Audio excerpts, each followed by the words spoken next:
Good morning সবাইকে। সকাল সকাল চলে এসেছে সবজির গাড়ি। শীতের দিনে সবজির গাড়ি দেখতে কিন্তু বেশ ভালো লাগে। বেগুনগুলো দেখো কত সুন্দর দেখতে লাগছে। আমিও কিন্তু অনেক সবজি নিয়ে নিলাম।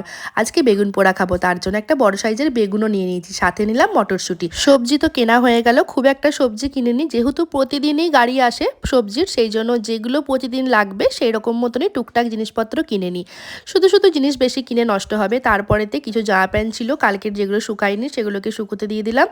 রোদটা জানো তো সকালবেলাতে খুব সুন্দর উঠেছে, সকালে রোদটা যেন বেশ ভালো লাগে। বাইরের কাজ মোটামুটি কমপ্লিট হয়ে গেছে, এরপর ঘরে ঢুকে এলাম। এখন চুল টুল আঁচড়ে নেবো, এরপর স্নান করে নেবো, মানে বাসি কাপড় ছেড়ে নেবো, কারণ তাই এরপর রান্না বান্না করতে হবে। তো চলো, আমার দেখো স্নান করা হয়ে গেছে, এখন দাঁত টাত মেজে নিই এখন চা করবো, একটু গরম গরম চা খেয়ে এনার্জিটা নিয়ে তারপরেতে জোর কদমে কাজে লেগে পড়বো। চাও বসিয়ে দিয়েছি। এখন সকালবেলাতে প্রথমে লিকার চাই খাই একটু আদা দিয়ে, শীতের দিনে কিন্তু চাটা খেতে খুব ভালো লাগে। এরপর নন উঠে পড়েছে, ননকেও খাইয়ে নিই, এরপর চলো রান্না চাপাতে হবে। টাটা।